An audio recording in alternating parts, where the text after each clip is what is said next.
The Boss Report every Monday morning at 6:15 a.m. during CNC3's The Morning Brew. You'll get sound financial advice, whether you're a new or experienced investor, when you view The Boss Report. CNC3, covering your world.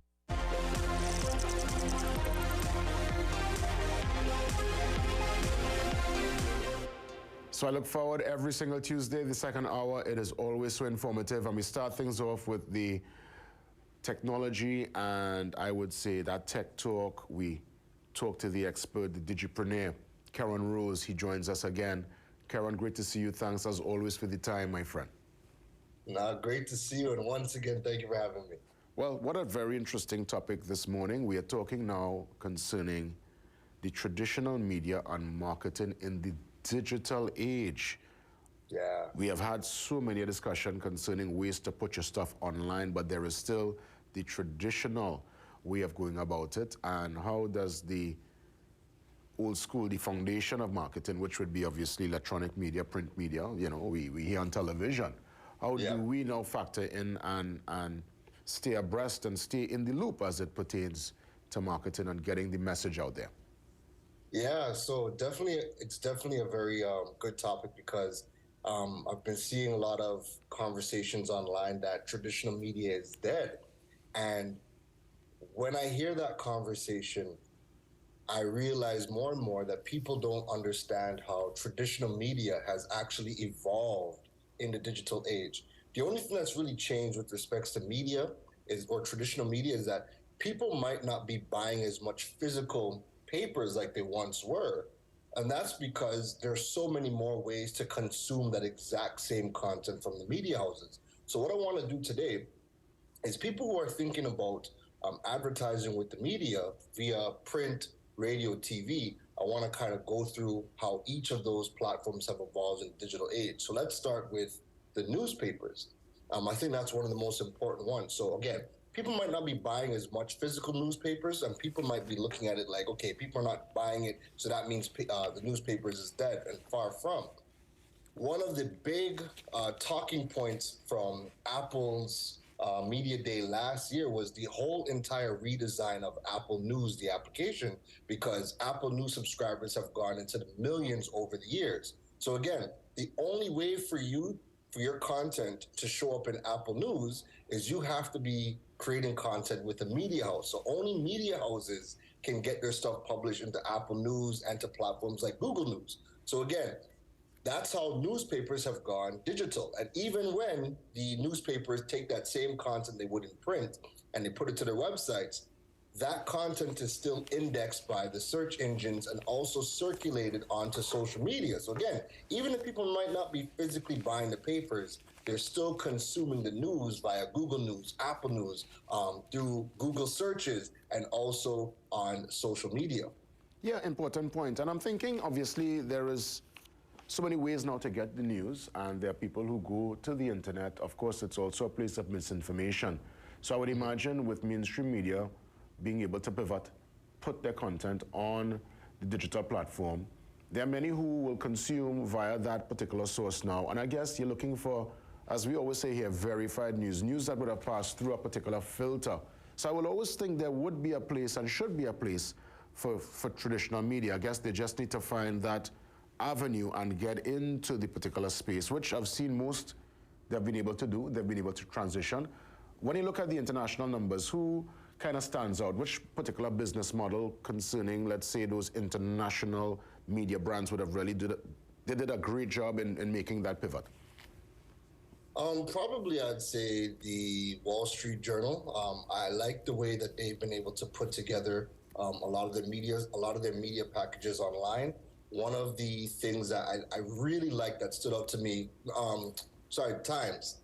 One of the things that really stood out to me was there's something called Google Web Stories. And we all know what Instagram stories and Facebook stories are. But with Google Web Stories, instead of disappearing every 24 hours, these Google Web Stories, they live on forever. They allow you to add photos, videos, clickable links, and they show up whenever you go into like your Google feed. So if you have an Android device and you swipe over to the far left, There's an actual feed if you're on a Apple device and you click on your Google search bar, or you go to Chrome. There's a feed that shows up beneath the search. That's the Google Discover feed. So Google Web Stories kind of show up in there, and they will display the pictures, the videos. And I think what the Times have done is they've been able to just pack so much media into a whole new format. So again, people who are very tech savvy can consume their news in a whole entire new format. So I think with like newspapers, there's a few different ways that newspapers have been able to translate their content online in different formats, and people again are consuming they're consuming news at a very high rate, very different than what they were traditionally with just buying papers. So that's news. What about, let's say, music, radio, which would have been out around World War II? You know, they kind of really developed that particular, I mean, that was around the time, and like 40s coming in. So it's been here for nearly 100 years, and it's been impactful. People still subscribe to radio, listening to their favorite disc jockey or announcer. But you're finding more and more people now listening to a podcast, listening to some streaming device in the morning. How does, let's say, radio or even television stay relevant and stay in the mix? All right, so let's start with radio. So radio has definitely transitioned beautifully into the digital age. So think about it like this. For one, there's 1 million different radio apps available on all of our mobile devices now. So people who are living abroad that don't live in the country can download any one of the radio apps and listen to their favorite radio stations back home. Remember, we have a big diaspora community that tunes into all of the news that's happening right here in Trinidad, and they do so via a lot of the radio apps. Radio, for the most part, has also built their websites, and they stream online through their websites as well. So people don't have to physically be in the country to listen to radio. And then, as you said, people are listening to more podcasts. What stations, like what we're doing right here in Guardian Media, right? With Guardian Media and Freedom 106.5, all of our radio shows on Freedom 106.5 are turned into podcast episodes after, so that people who do want to listen to topical content, very focused content, they can go and listen to the Freedom podcast. So radio has been evolving in the digital space quite beautifully with the applications. And I mean, we forget that we have that big diaspora community of people who are not living here that are tuning in from all over the world, and they have to do so via the digital applications. Let me ask you, because again, it's over about 100 years. Radio came out like, let's say, the 20s. And the reason I said World War II, I know it was really, the golden age would have been, let's say, 20s or 50s, and around World War II, that's when they really used that platform to get information or misinformation out. So radio was really influential. People would listen with bated breath. Everything they heard, they would believe. And of course, businesses would use radio to advertise. And of course, in our market, that's where people go according to what product you're pushing. So let's say in the urban space here, Carnival coming up, a fete, you'll put some ads there. Is that relevance of radio, is the advertiser dollar, that advertising dollar, will always find a home and find a space on traditional media, or they have to find ways not to balance the budget both ways? You most definitely have to balance the budget, because we have to balance the budget because your audience is very diverse now. It's not like, decades ago where you only had radio, TV, and print. So those are the only three outlets that you had. Now you have your audience scattered. You have your audience on TikTok, you have them on Facebook, you have them on Pinterest, you have them reading blogs, you have them listening to podcasts, you have them watching YouTube content. There are so many distribution channels. And as a business owner, what I don't want people to think that, people are only doing one thing. So we have a thing in the Caribbean where you'll be like, I don't want to advertise on Facebook. Nobody's on Facebook. Or I don't want to advertise or put content on TikTok because that's what young people think. No, there are people in their 70s watching TikTok content. We have people who don't drive, and they're in a maxi, they're in a taxi, and they're listening to radio. We have, almost close to 1 million cars in Trinidad. All of those have radios, right? So people are listening to the radio, they're consuming that content. So don't think that, traditional media is dying. The other big thing is that traditional media still has, because it's a verified source and there's that buffer, people still view getting featured on media as a big accomplishment. So think about it. When you're on social media creating all of your content, people don't really congratulate you for that. But the minute they see you getting a big spread in the papers, it's round of applause. Yeah. They see you getting an interview on TV, round of applause. You're on radio, round of applause. Yeah. So getting featured on traditional media is still a big accomplishment, and it's something that adds credibility to people's bios. You know, you're so correct. You know, it is a gold standard, and it is. Again, I think it goes back to being vetted. It's a particular, or at least, you know, we hope there's an expectation of excellence, or Yeah. someone should be an expert or should be certified in that particular field, because anyone can sit down, pull out a phone and make a comment, but it doesn't necessarily mean you're an expert in that field. And it goes back to the point you would have made via people who are influencers.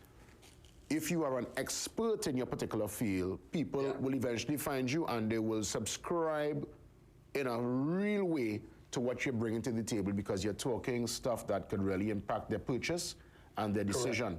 I want to ask you, my son, he's 17. Most of his content he consumes, especially visual content, right here. There's a TV in his room, he barely puts it on. Where is television as it pertains to the next generation, those 17-year-olds, 16-year-olds, 10-year-olds who will be, in the next 10 years, the consumers, those will be out there working? How do we pivot to those youngsters? So with TV now, TV is, I mean, if we're looking at the Caribbean, right? The two big programs on TV that nobody really misses is your morning shows and your 7 o'clock movies, right? And then in between there, it's going to be shows from all over the world. The big thing is that where TV is right now, TV is really all about on-demand content. So how we're on TV right now, we're doing CNC3. Every single day, as soon as the morning show is done, the clips are chopped up, sent out to the people, the different respective people who've been featured on the program, and then we're able to now post those clips onto social media platforms, again, so that people can view the content on demand. But the difference is now is that it's still coming with that badge, because we're getting featured on a platform that's prestigious like a CNC3. So when people do comment it, when people do see it, they're more likely to watch it. They're more likely to, again, give you that round of applause. But most importantly, they can watch it on their time. So if we were not chopping up the clips and then distributing it across all of the digital platforms, TV, the viewership really would have died a long time ago. But now that, again, we can stream online because people are watching in from the CNC3 website, the clips are sent out, they're chopped up and then distributed. That's where TV is going to be. It's going to be on demand, and as long as you're getting featured on traditional platforms, these things can add to your brand credibility. So you still want, as a brand or business, you still want to be featured on these platforms. You want to ensure that you're getting the clips afterwards and then have them distributed across your channels to get maximum viewership. So Keron, in essence, it's more or less being tailored to your particular request and demand, whatever you have. Like for right now, I'm very much interested as to what's happening there in the Middle East. I'm trying to stay abreast of that development. And up to last night, I went on to YouTube, and I was able to just, pull up.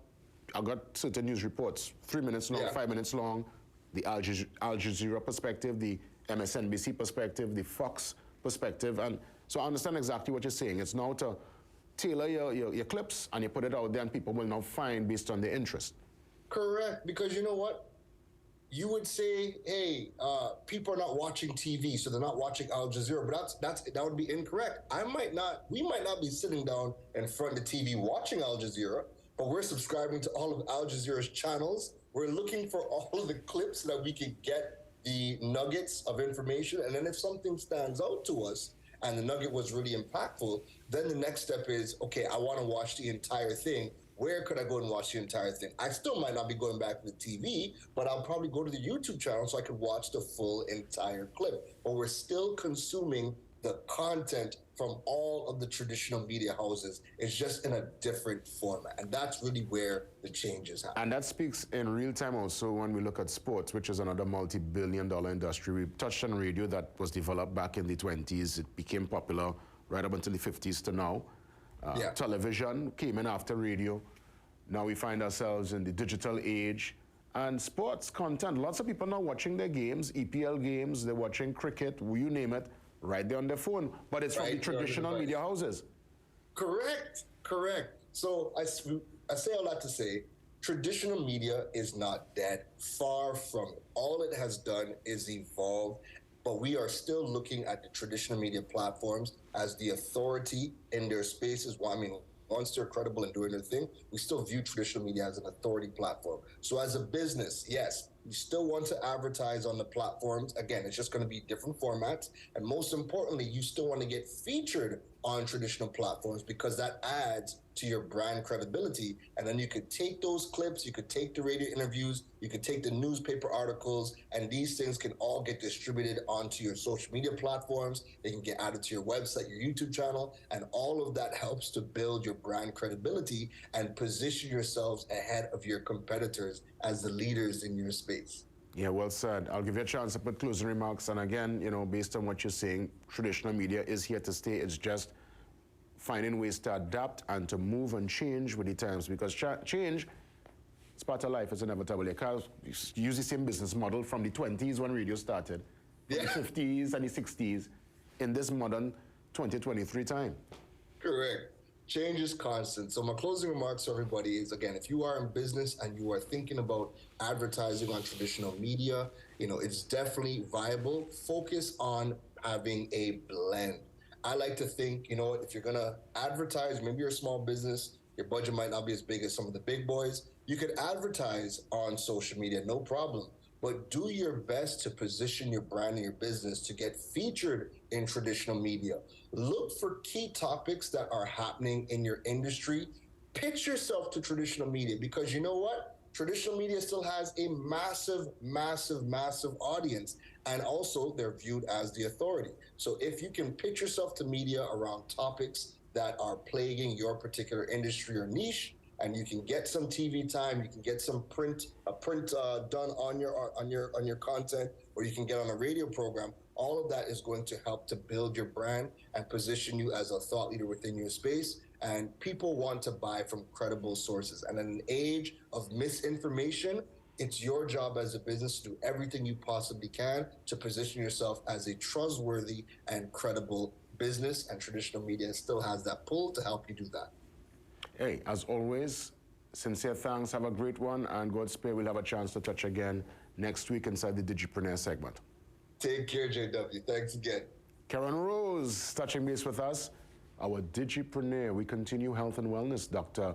LeBlanc joins me next, the chairwoman of the Cancer Society of Trinidad and Tobago, for our conversations on cancer.